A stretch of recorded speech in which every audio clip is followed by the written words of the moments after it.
Good morning. We are going to start with a new lecture today. The weather is nice and we are going to talk about the climate. And with a big hope that the climate is not going to change in that direction, that we cannot enjoy our conferences in Dubrovnik. Today's speaker is Madame Natasa Markovska. She has a doctoral degree from the Faculty of Electrical Engineering in Skopje. At the present, she's a senior researcher and a professor at the Research Center of Energy and Sustainable Development of the Macedonian Academy of Science and Arts. She's a member of several international and national professional bodies like National Focal Point of the Intergovernmental Panel of Climate Change, IPCC, International Scientific Committee of the Conferences of Sustainable Development, it's us, is a steering group of human resource and mobility, and she chairs a national committee on climate change. She has been participating in numerous international and national projects related to climate change mitigation, renewable energy sources and energy efficiency, energy strategic planning, as well as mobility of the researchers. In this field, Dr. Markovska has authored a number of published contributions, and since 2015, she is a member of the editorial board of the International Journal of Energy and elsewhere. She served as the editor of the second national communication under UNFCCC and as a guest editor of special issues of international journals. She has her speech is going to be about the climate change mitigation with the challenging title, Will We Make It? So, Natasa, will we make it?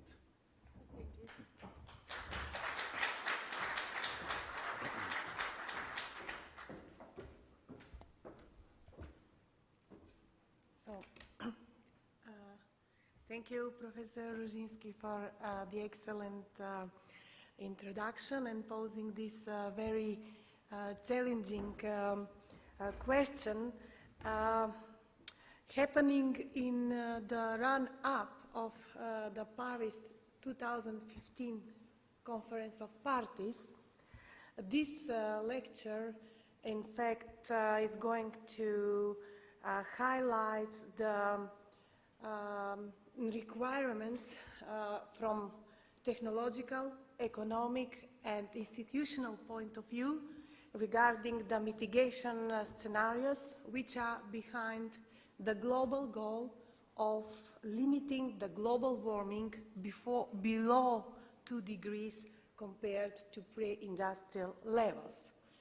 So it will be mainly based on the findings of the Working Group 3 of the Intergovernmental Panel on Climate Change, IPCC, presented in the 5th assessment report, which was adopted last year in Copenhagen.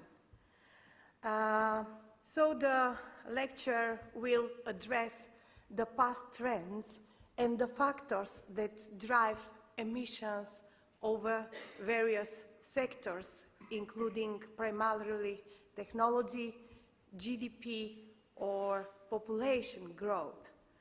Also, I will put some highlights on what should be done to limit the global warming below 2 degrees, and some mitigation measures and policies which are undertaken within and over different sectors of economy will be also addressed and discussed with particular emphasis on low carbon technologies, because it turned out that these technologies have a major role on our decarbonization pathways.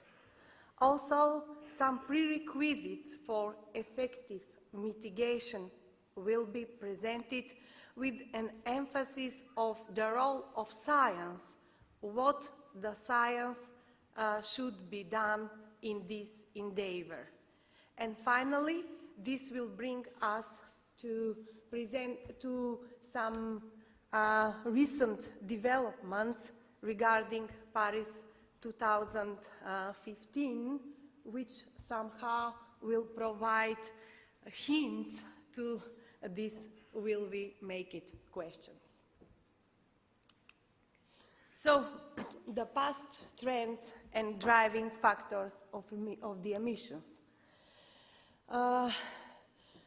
Greenhouse gases emission growth has accelerated despite reduction efforts, and clearly seen from these figures. So despite a growing number of climate change mitigation policies, annual greenhouse gases emissions grew with a rate of 2.2% annually in the last decade, compared to 1.3 percentage rate in the previous 3 decades. So the total anthropogenic emissions in 2010 have reached the figure of 49 gigatons CO2 equivalent.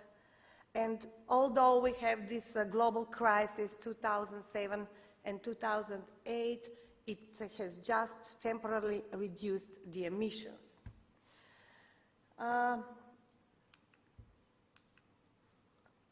In terms of the ones we should blame about this, it's clearly that the main part of these emissions are associated to CO2 reductions from fossil fuel combustion and industrial processes, this yellow part of the chart.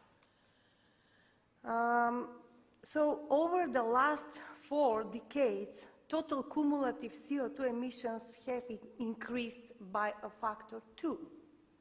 You see, about half of the cumulative anthropogenic CO2 emissions between 1750 and 2010 have occurred in the last 40 years. From 900 gigatons, after 40 years, they have increased to 2,000 gigatons. And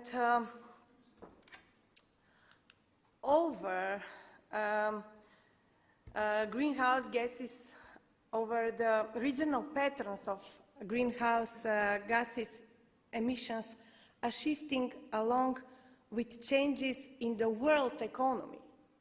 And here you see that significant changes have been occurred in the energy sector and industry sector, but also in all other sectors. The only sector which has not seen some increases is land use sector. And what is the striking effect that this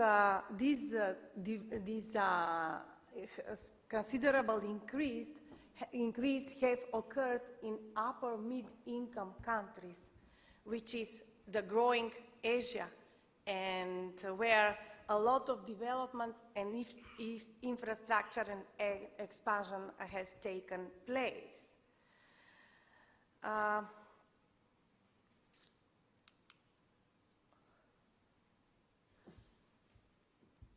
Globally, economic and population growth continue to be the most important drivers of increases in CO2 emissions from fossil fuel combustion here. The contribution of population remained roughly identical all over the time, but you see here the contribution of economic growth has risen very sharply. This dark blue part.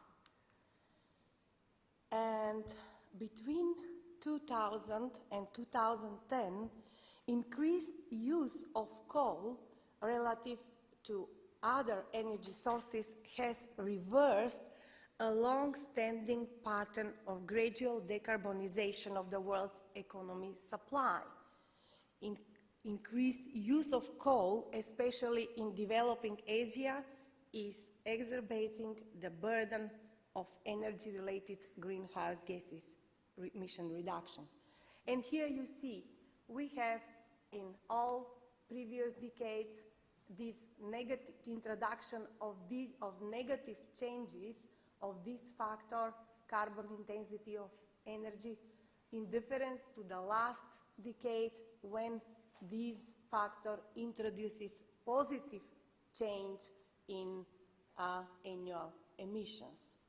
So this is a very striking obstacle and barrier on the road to decarbonization. So, what should be done in order to limit the global warming? Limiting warming involves substantial technological, economic, and institutional challenges. Without additional mitigation, global surface temperature is projected to increase by 3.7 to 4.8 degrees over the 21st century. And it's not all about climate change. There are many other extreme events which could also hinder our planet. And here you have them listed with the different level of additional risk due to climate change, ranging from undetectable to very high. And the current business as usual pathways which will address all this, will include all the happening of all these additional events with high to very high level of risk.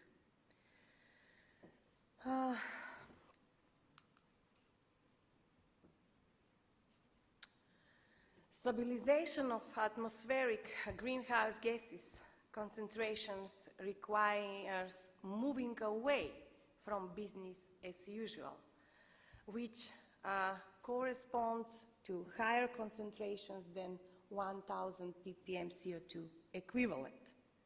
This corresponds to business as usual scenario, and here is the full set of scenarios considered in Assessment Report 5 of IPCC. And so, if we consider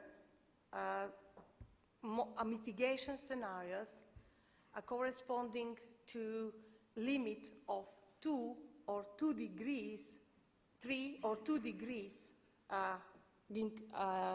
increase in global temperature, they will lead to requirement of much lower concentrations of CO2 into the atmosphere. 2 degrees with 430 to 480 ppm CO2 equivalent concentration in the atmosphere, and 3 degree with a little bit lower ambition, leading the concentrations to the values between 580 to 720 degrees. But as can be seen, there is an overlapping between these two level of ambitions, meaning that lower ambition mitigation goals require similar reduction of greenhouse gases emissions. And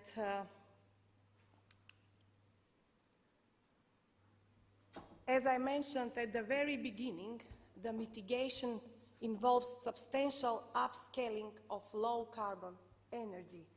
And here we have the figures for the 2 degree scenario, where in order to be achieved, we need 3 times increase in share of low carbon energy technologies into primary energy. And of course, this upscaling of low carbon technology holds true also for lower ambition scenario of 3 degree increase, requiring increase in the share of low carbon technologies of 180%. let's talk about the timing of mitigation, which is also a very important component of the overall mitigation effort. And here you see the pathways of emissions before 2030. So we have a wide spectrum of scenarios which, after an immediate action, meaning that we have acting just yesterday and now and even more tomorrow, we have to have this decrease of emissions in the period of 2030 to 2050 of 3% per year. And in terms of share of low carbon energy, it means that we need substantial increase of 90%, so almost double the share if we want to achieve this 2 degrees scenario. And what will happen if we have a delayed mitigation, which somehow corresponds to the current pledges of the world put at Cancun Conference of Parties? So they somehow imply delayed mitigation, meaning that we leave some time for action, but then we have to act more actively and more intensively after 2030 to 2050, meaning that we have to reduce the emission at much faster pace with 6% annual decrease rate. And in terms of share of low carbon energy, this 90% in immediate action will grow to 240% in the case of delayed action. And at the end, in 2100, we see that we have to achieve some similar levels of share of low carbon energy. So it means that delayed action is out of question because it implies increased mitigation challenges for limiting warming to 2 degrees relative to pre-industrial levels. What are the mitigation measures and policies which mature and currently have been used within different sectors and within and across various sectors? So it became quite clear that low stabilization scenarios depend on a full decarbonization of energy supply. And just for illustration, here you see baseline scenarios for the emissions as we have the highest growth in the electricity sector, and we have steady growth in all other sectors except for the sector land use change and forestry. So in this sector we have emissions in the electricity sector in 2100 achieving to 80 gigatons CO2 emissions. What will be required by the 2 degree scenario?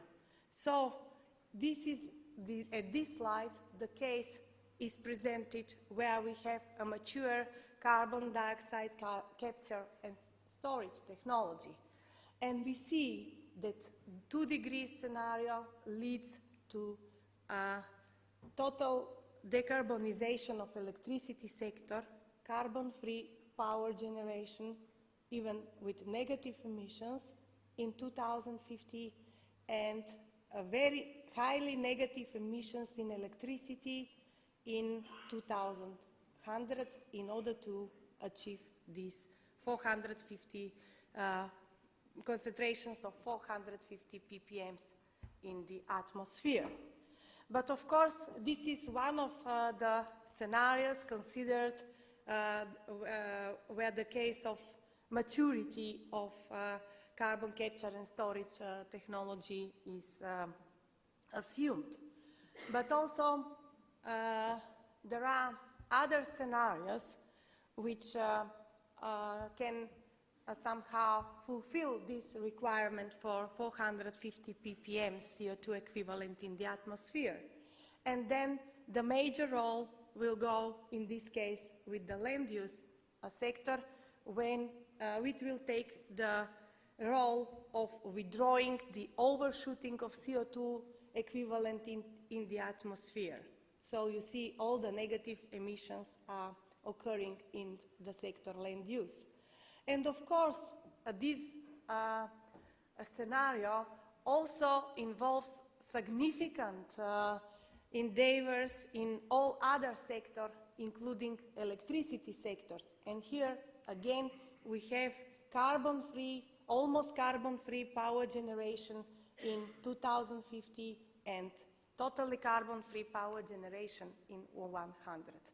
We also have significant decrease in the emissions and required endeavors in all other sectors, transport, buildings, industry, and sectors which emit no CO2 emissions.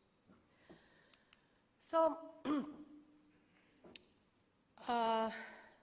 so again, all these findings stress out the fact that decarbonization of energy supply is a key requirement for limiting warming to 2 degrees.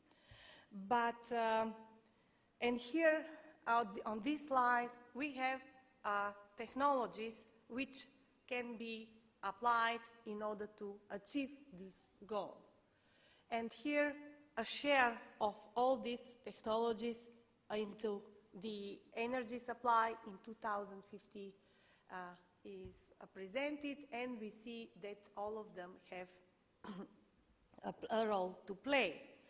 But besides that, we also have, in order to ease the decarbonization pathway, and even to enhance, we also have to introduce energy demand interventions. And they can provide, beside that, flexibility, hedge against risks, avoid lock-in, and provide also co-benefits. And on this slide, you have the share of all these low-carbon technologies into energy supply, given under the condition that substantial effort is undertaken on energy demand side. So we see that all the shares of these low-carbon technologies compared to the scenarios without energy demand technologies are much lower, meaning that a great part of investments, mitigation investments, will be transferred to energy demand side. And here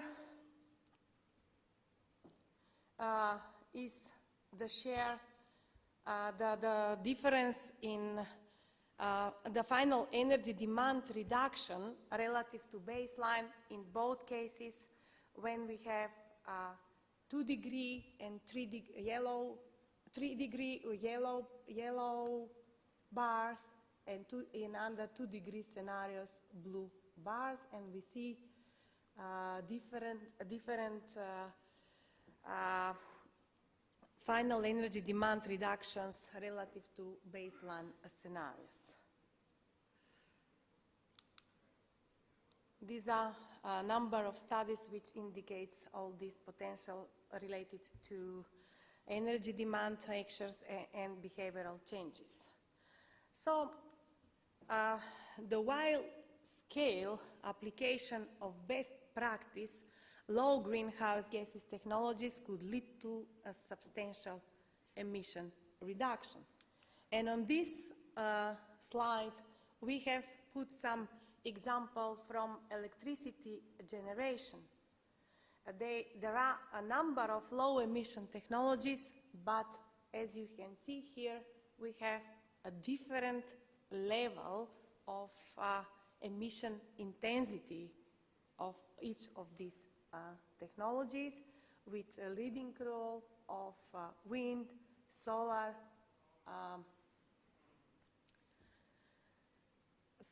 wind, hydropower, and so on.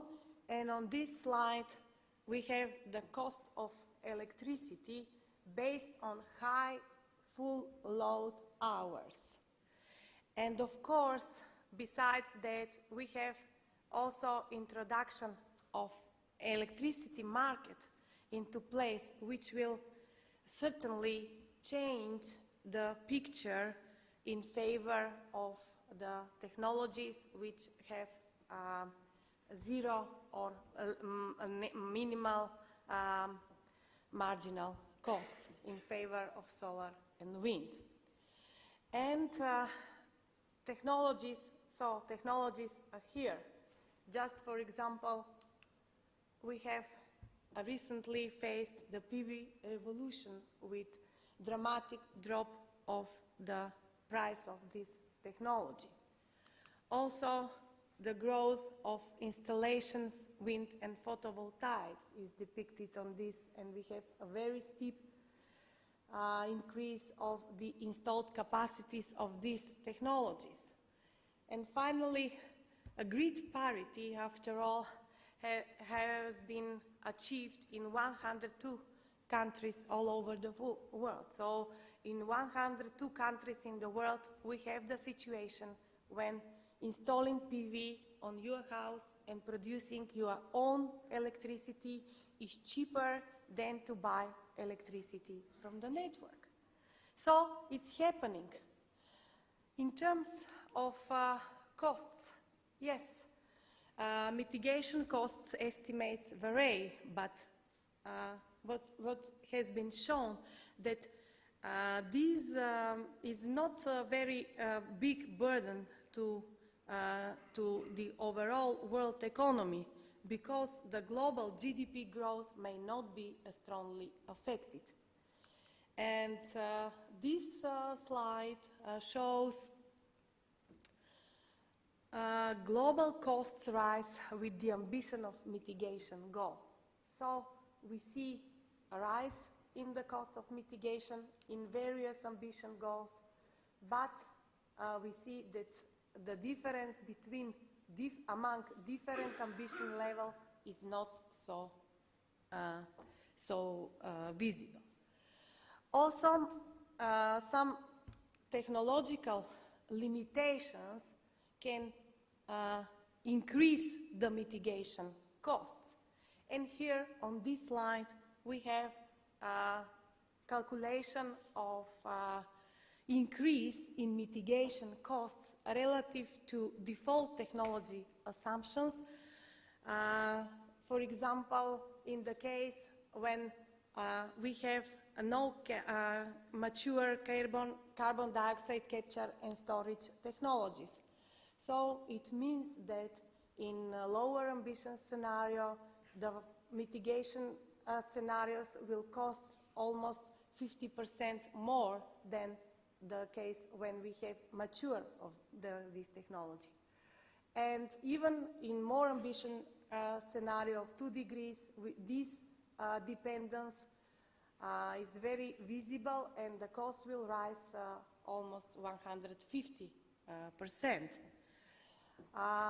With nuclear phase out, we also have some increase of the mitigation costs, but they are not so much significant, as is the case with the limited solar wind potential and limited bioenergy.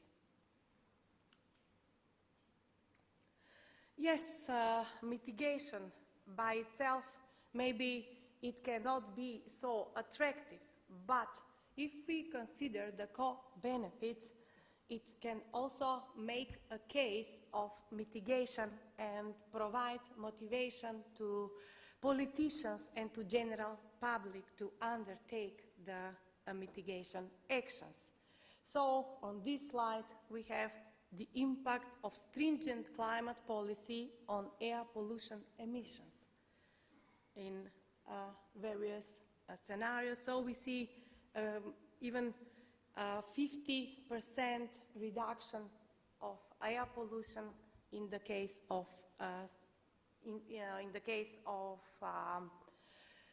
2 and 3 degrees mitigation scenarios.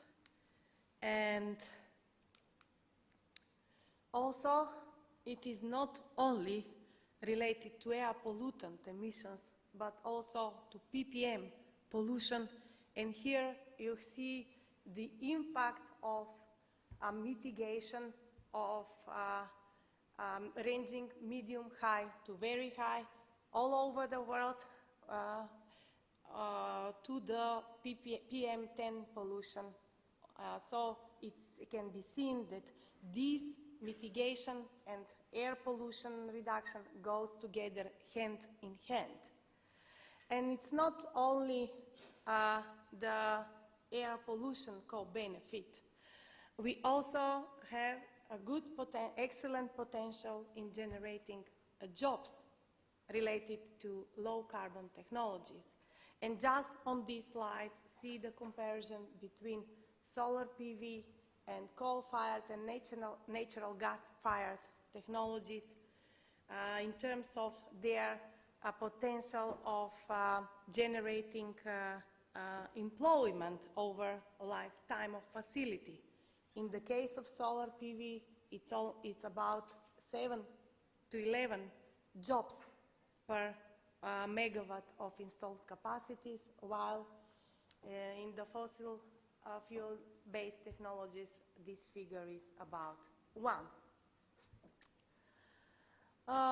What are the prerequisites for effective mitigation? Of course, it has been shown that technology is there, but what then is needed?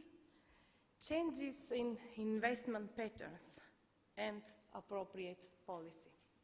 That would be the first answer, and it is clearly indicated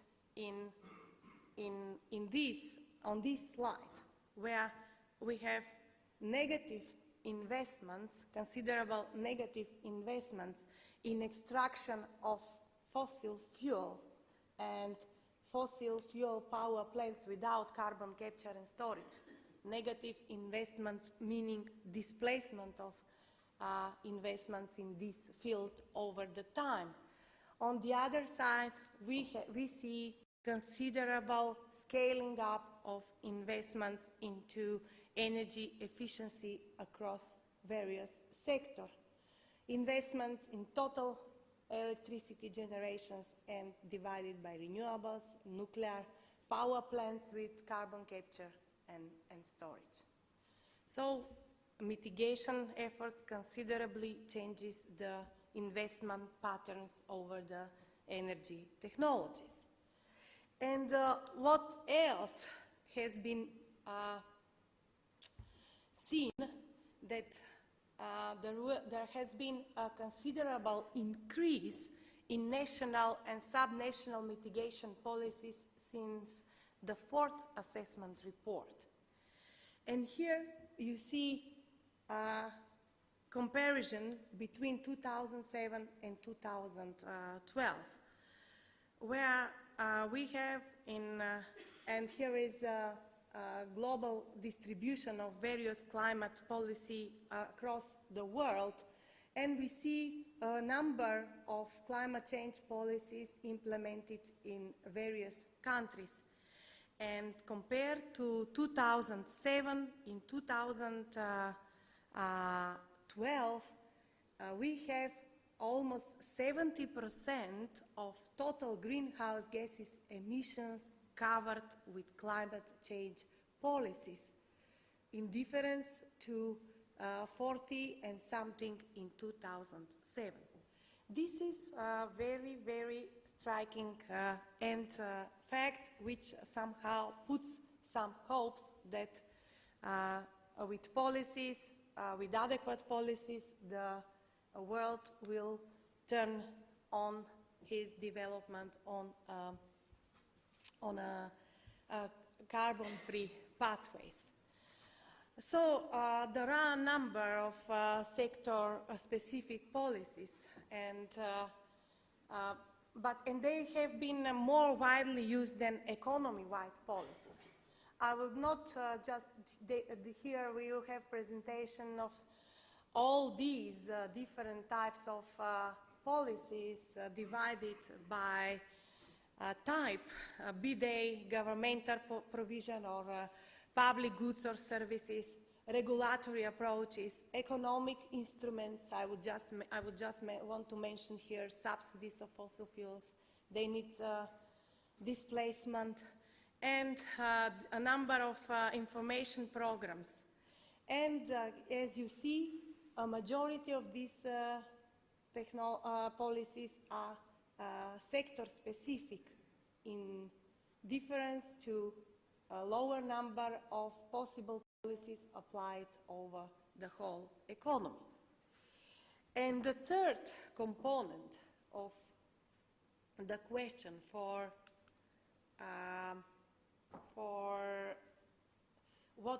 how effective mitigation can be achieved, of course, is a science. Science for technology advancement and informed policy design. And I would say now that given the topics of sustainable development of energy, water and environment system conferences, it's a great time for SDEWES scientists, because in all these endeavors, scientific endeavors, we touch the hot topics of science which are needed and emerged from the requirement for effective mitigation. And those are, no need to mention too much, to spend so much, but just briefly, better integration of wind and solar. Integration of power, heating, cooling, water and transport systems. Integration is becoming a buzzword. Also, advancing the technologies which will enable market arbitrage and time delay, power to heat conversion, power-water integration, will enable demand management, power to fuels. Also, we need technologies which will sort out the electrification of the part of road freight, shipping, aviation, and high-temperature processes. Biomass, yes, but we don't have enough. So, should scientific fuels will make their significant contribution in this endeavor. And of course, we need socioeconomic studies which will quantify the socioeconomic impacts of mitigation measures and policies, and will inform in a rigorous way our politicians in order to make a well-established positions about their climate change policies. And last but not least, it is international cooperation, which really matters and which really is a very important aspect of our endeavor to limit climate change. And of course, in the middle here, we have this UNFCCC process where all the countries at country level discuss their mitigation efforts and their mitigation policies, how to jointly deal with problem. But not only UNFCCC process, we have here a number of forms of international cooperation, ranging from international, national or regional sub-national level, and jointly with the UNFCCC process, contributing in their own way to this process. And this brings me to the concluding part of my presentation, where are some last developments regarding Conference of Parties in Paris 21. So just all the countries, as several times was mentioned, now are putting their pledges, estimated their efforts, how they can contribute to the global effort to reduce CO2 emissions. And in the climate change terminology, those pledges are called intended nationally determined contributions. So in climate change terminology, this INDC word is a very important word. And if 2-3 days before we had like 50 INDCs submitted, just last 2 days, this number increased to 120 submissions. And here we have 148 parties represented, and the average of global greenhouse gases emissions of 85%. So this is very promising step. And of course, the level of ambition, it's very difficult to calculate because, and it's difficult to calculate, is it enough?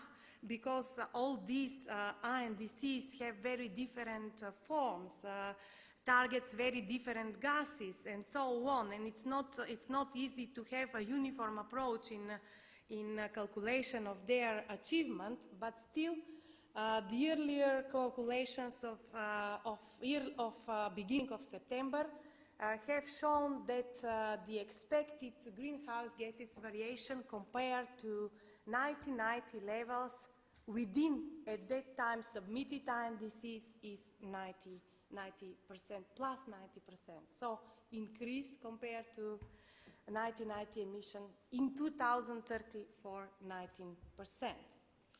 And yes, as I mentioned, there are here some, I picked up some examples of submitted INDCs, European Union, at least 40%. So it's like a end-year type of target when the target in 2030 is compared to a specific year in the past, that is 1990. But also we have an examples, particularly in developing countries, when the achievements are measured in the year 2030, but compared to business as usual scenarios. And what is really important, and it was mentioned in the lecture of Professor Nakicenovic, that for the first time we have everybody engaged in all these international processes. In climate change discussions, not only in difference to previous situation when we had some quantified reductions accountable only for developed countries, here in this time also developing countries are entering the game, as is the case with the Sustainable Development Goals, when just several days ago we have adopted all the Sustainable Development Goals with compromise, so everybody agreed that they will come to achieve these goals in the near future.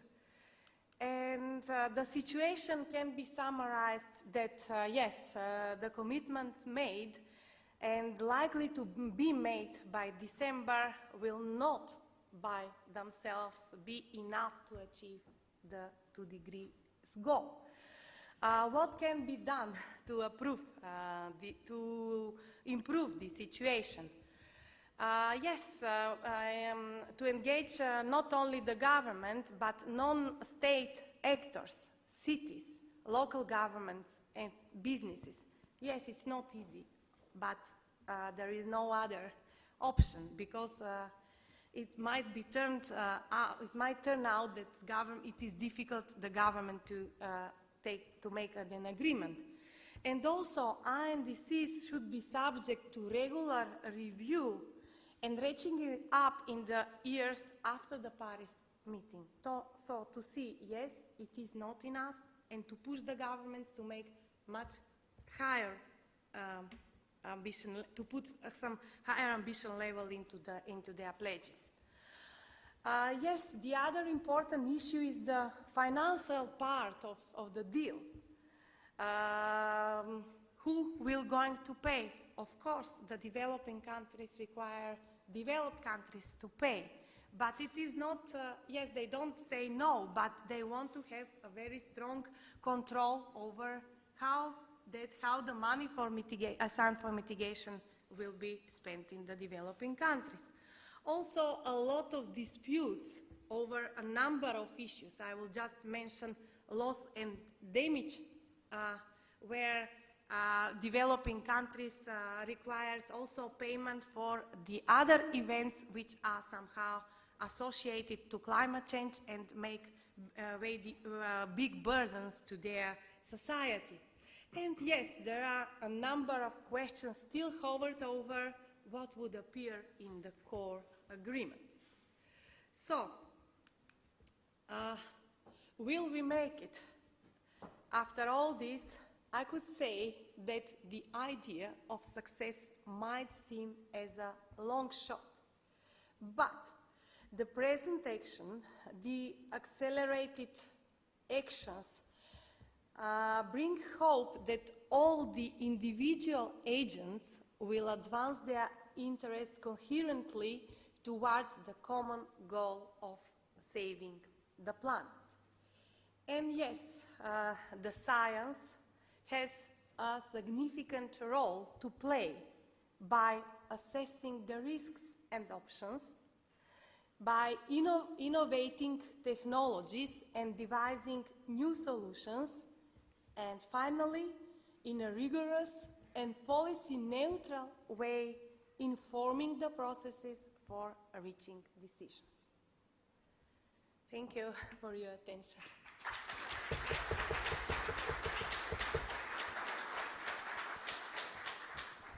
Thank you, Natasa, to bring us not a little bit, but more optimism in your question. So will we make it after this election? I truly believe that we are going to make it. But according to my point of view, the crucial part is the technology development. Of course, the politics is politics, but we have seen that the Kyoto Protocol has practically failed because it was based on the restrictions. We cannot calculate on the restriction on the world level, but we can calculate on the technology development. You have shown the picture of the photovoltaic with the drop of the price. So with the huge development of the technology, we can make it. Thank you very much. So the floor is open if you have any questions for Natasa. Oh, where is the microphone, please? Thank you for such a wonderful presentation and the emphasis on the role of science for meeting the climate mitigation endeavor and the great role for SDEWES scientists. I would like to ask how better we can organize ourselves. Could we maybe open a questionnaire, solicit some ideas and some technologies, and because there's a very important expertise represented from many countries here. Or maybe even another idea, maybe a Delphi survey, we could do some of the technologies or targets. So how can we better organize ourselves?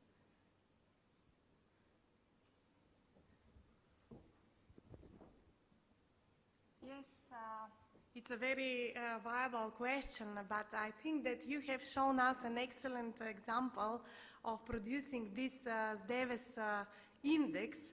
And if it is published in journals, if it becomes more visible not only to scientific public, but also to general and to policy makers, it could make a good progress in that.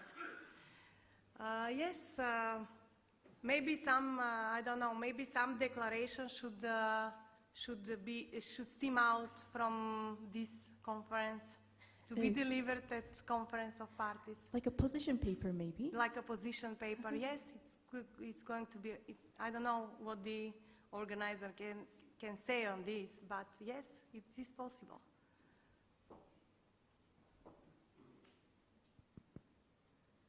Thank you, Dr. Natasa, for the nice presentation. One question. You know, we are living already the climate change and the high temperatures, and we have to take urgent mitigation. The scientific community is divided. Some of the scientists are in favor of sequestrations, others for conversion, and others for storage. And the technology of, or the solution of sequestration or conversion will not solve the problem, because it will solve small portion of the problem. So the only third solution that can make difference is the storage. However, many countries are against, you know, the carbon capture storage. So how do you see the whole scene and the future? What do you think? How this can be solved? Particularly, I don't also believe in carbon capture and storage, personally. But yes, the solution, as shown there, it's not only one technology, but portfolio of many technologies. With we know here that we have some overshoot of carbon which should be withdrawn, but carbon capture and storage is not the only one solution. There are many. So the right way probably would be a good and balanced portfolio of different technologies which will enter into place to resolve this issue. Yes, combination of all of them. Yeah, Stefan Meyer, TU Graz. I'd like to add something. Like the technological changes will be very important, as you said, and you showed it very nicely. But I also think coming from these behavioral changes you listed on one slide, that has also to be extended to societal changes. And in a way, the population growth is also a very important topic, and I see very little in the total conference talking about that, because even though we are changing much with technological changes, still the population is changing, and we are running after that.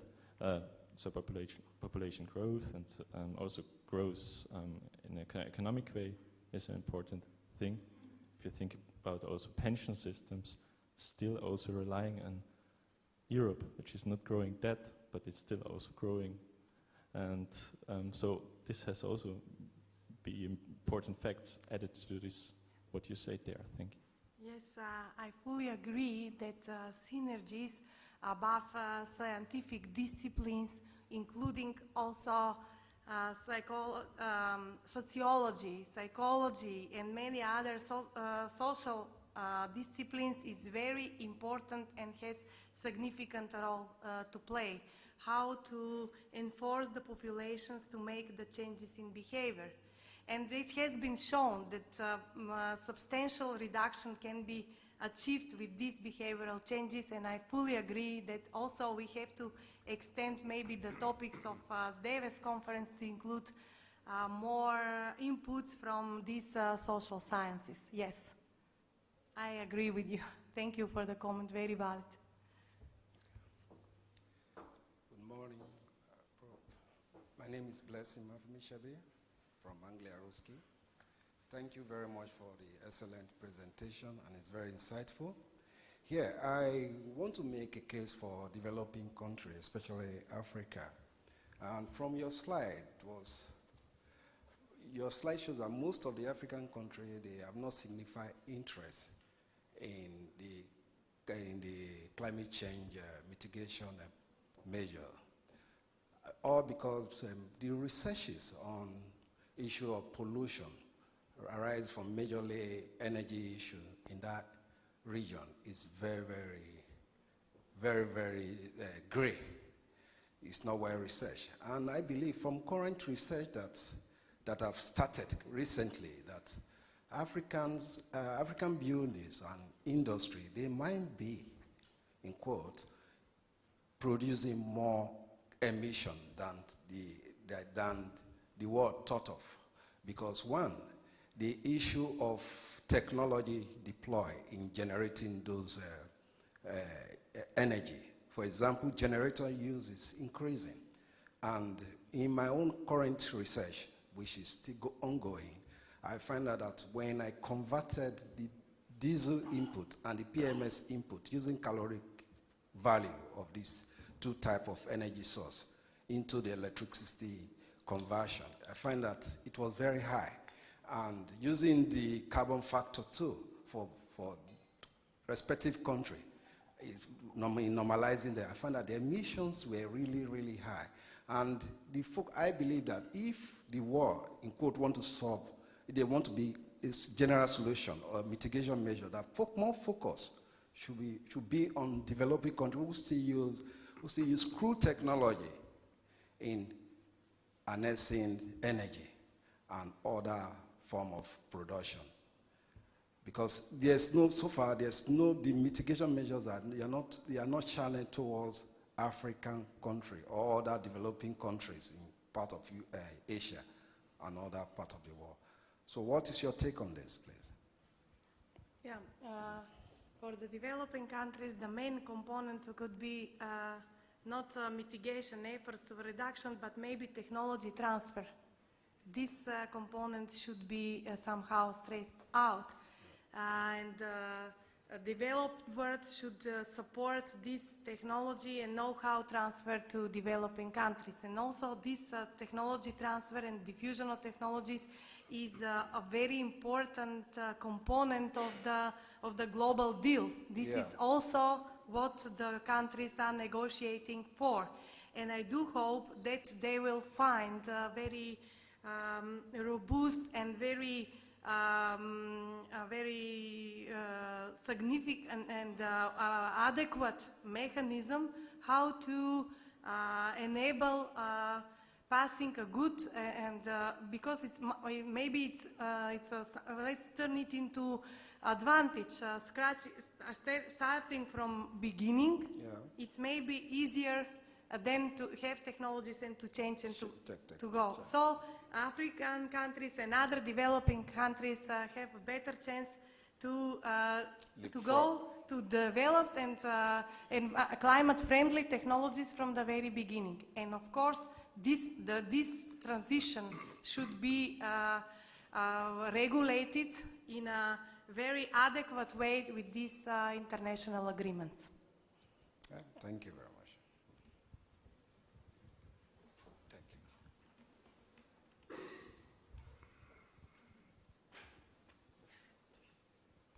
Hi, just following on that, with what you said about the technologies being introduced into African countries, I absolutely agree. However, it should also be noted that a lot of the times the policymakers make the decisions and it's based on a lot of corruption. So it'll be very good when if the rest of the world places the, pressure on the on the politicians to make the right decisions. Then I just also have a bit of a more technical question. One of the slides you presented said something about job creation and that there's going to be greater jobs in the renewable energy sectors versus coal power. Does the coal power job creation take into consideration the coal mining sector? Because that's a very big sector in like South Africa, and if we lose that, we lose a very big part of our GDP creation. The second question, yes, it takes the whole lifetime of the technology, including the extraction of fuel. Okay, wonderful. And the first question, yes, corruption, pressure, and all these things are also part of this sociological and social dimension of the problem.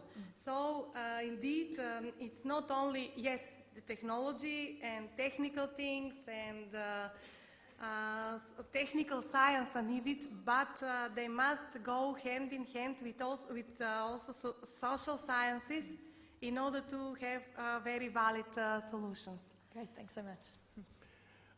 Thank you very much. So we are running out of time. So if it is one question more, no, it is not. Thank you, Natasa, for a very interesting lecture.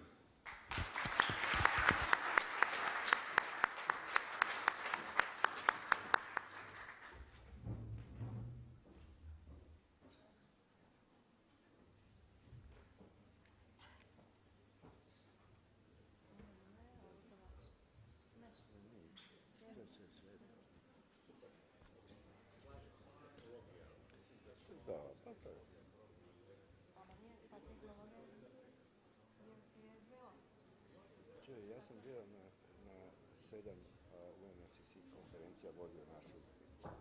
Svi moji govori su uvijek bili, nema restrikcije, samo tehnologija. Jer je to je logično. Tehnologija nakon toga interes.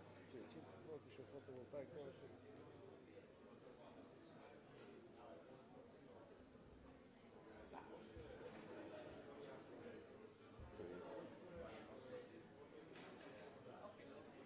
jasno je, ali pazi, interesi su ti ogromni. Ali čuj, to su sad ti lobby, ali ako stisneš ih malo politički, bar deklarativno ono, da.